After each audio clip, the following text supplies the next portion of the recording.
अभी मैं शहीद नित्यानंद गोंड जी के घर पे आया हूँ। यहाँ रिश्तेदार भी हैं, परिवार के लोग हैं, गांव के भी लोग हैं और उनके साथ जो आए थे सर भी हैं।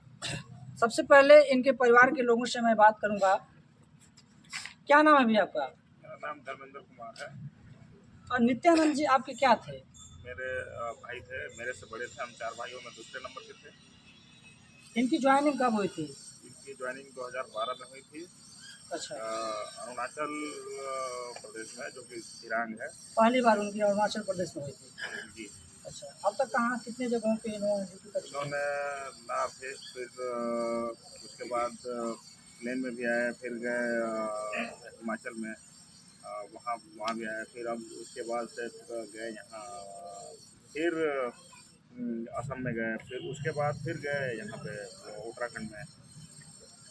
ये जानकारी जैसे अभी कब मालूम चला कि इनकी डेथ हो गई है? जब मैं खुद मैं तो डिफेंस में मैं भी हूँ, और डिफेंस में किस कोर में? मैं रिमाउंट वेटनरी कोर में हूँ, अच्छा। जो कि मैं शहीद पद पे हूँ, अच्छा। बाबूगढ़ छावनी में। मेरे को जब जैसे ही पता चला, मेरे छोटे भाई द्वारा मेरे को फ़ोन किया गया कि नहीं भैया की तबीयत खराब है, तो मैं बात नहीं कर पाया था। तो फिर मैं वहाँ से तुरंत बाई रोड रिजर्व करके गाड़ी, और मैं वहाँ गया। मेरे को जाते जाते वहाँ 6:30 बज गए देहरादून में। और वहाँ पे मैं जैसे पहुँचा हॉस्पिटल में, और डॉक्टर साहब ने मेरे को देखते ही बोला, सॉरी मैं आपके भाई को उठाया। और उनके साथ जो अटेंडेंट भी थे, एक उनके साथ वाले, तो उन्होंने भी बहुत वो करी, कोशिश करी। सब लोगों ने मिलके बहुत मतलब बहुत सब लोगों ने कोशिश बचाने का करी, प्रयास किया। बचाने का प्रयास किया था। और मेरे को यही पता चला कि ये जो रूटीन मेडिकल होता है वो अपना मेडिकल कराने आए थे, और वहाँ पे जैसे मेडिकल करा के बाहर निकले थे और इनको चक्कर आ गया और वो गिर गए। फिर इनको इमरजेंसी में ले जाया गया। फिर वहीं से इनकी तबीयत थोड़ी और बिगड़ती गई और अटैक पड़ गया, और उनकी हालत हो गई। ये बताइए, अटैक जो पहली बार हुआ था कि पहले से कुछ इसका शिकायत थी अटैक वाला? ऐसा तो कुछ हमें बताया नहीं थे उन्होंने, हम्म। ऐसा कुछ बताया नहीं था उन्होंने। यानी जो हुआ लगभग पहली बार में ही हुआ। पहली बार में ही हो गया। अच्छा, शहीद होना देश सेवा के लिए, सेवा करते अगर ये लोग शहीद हुए तो शहीद में लोग दुखी नहीं होते हैं। तो हम आपसे ये जानना चाहेंगे कि जैसे आप लोग क्या फील कर रहे हैं? प्राउड फील कर रहे हैं। हमारे भाई ने पहले भी ये बोलते थे कि नहीं, देश सेवा से बड़ी कोई सेवा नहीं होती है। और हम चारों भाई फोर्स में हैं, तो वो ये चारों भाई थे, लेकिन उन्होंने तो साथ छोड़ दिया। बट अगर हमारे घर में किसी को भी मौका मिलता है तो देश सेवा के लिए सबसे पहले हाजिर रहेंगे। उनका कहना यह था कि हमसे पहले देश है। देखिए, ये भाई साहब बड़ी बात बोल रहे हैं और होना भी चाहिए कि देश सेवा पहली सेवा है।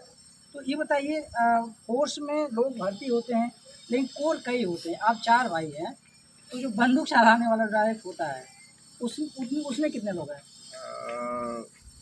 3 लोग थे। अच्छा। बंदूक चलाने वाले में 3 लोग हमारे घर से हैं, जो कि हमारे छोटे भाई हैं, सब इंस्पेक्टर हैं। अच्छा। अभी वो अनमैरिड हैं। अच्छा। और जो हमारे बड़े भाई हैं, जितेंद्र कुमार गोड़ जी, जो 2006 में भर्ती हुए थे यूपी पुलिस में, और उनके बाद 2012 में वो हमारे नित्यानंद भैया भर्ती हुए थे। फिर 2014 में मेरी ज्वाइनिंग हुई थी, और अगर 2023। भविष्य में छोटे बच्चे होंगे तो आप लोग इसी से डालेंगे इसी कोर में या फिर कोई बदलाव नहीं करना नहीं नहीं चाहेंगे? नहीं, हम हमारे भाई ने जो रास्ता दिखाया कि नहीं, देश सेवा से बड़ी कोई सेवा नहीं होती है, हम उसी पे उसी पे कायम रहेंगे। हम देश सेवा के लिए कभी भी हमें जब भी बुलाया जाएगा, हमें जब भी मौका मिलेगा, हमारे घर के लोग भी देश सेवा के लिए हाजिर रहेंगे। देखिए, बड़ी बात बोल रहे हैं। ये 4 भाई हैं, चारों लोग विभाग में पोस्टेड हैं और 3 लोग हैं जो मिलिट्री में हैं।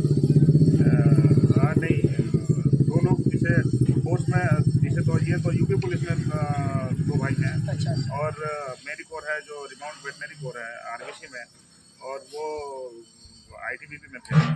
धन्यवाद। सर भी साथ आए थे, इनसे भी हम बात करेंगे। अपना परिचय बताइए सर। सर, ये inspector Anand Singh, RBN ITBP.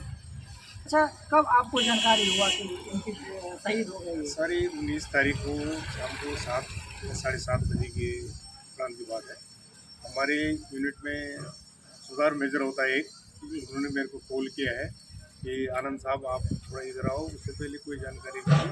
हाँ, दिन में एक बार 3 बजे करीब जो है एसएम साहब ने जो पालन होता है रूटीन का, उसे बोला था यार अपना नित्यानंद, एक हमारा जवान नित्यानंद जो है देहरादून में जा रखा है रिपोर्ट एमटी के लिए, मेडिकल जो सर्टिफिकेट होता है हमारा उसके लिए जा रखा है, तो उसकी तबीयत थोड़ा ज़्यादा ख़राब है।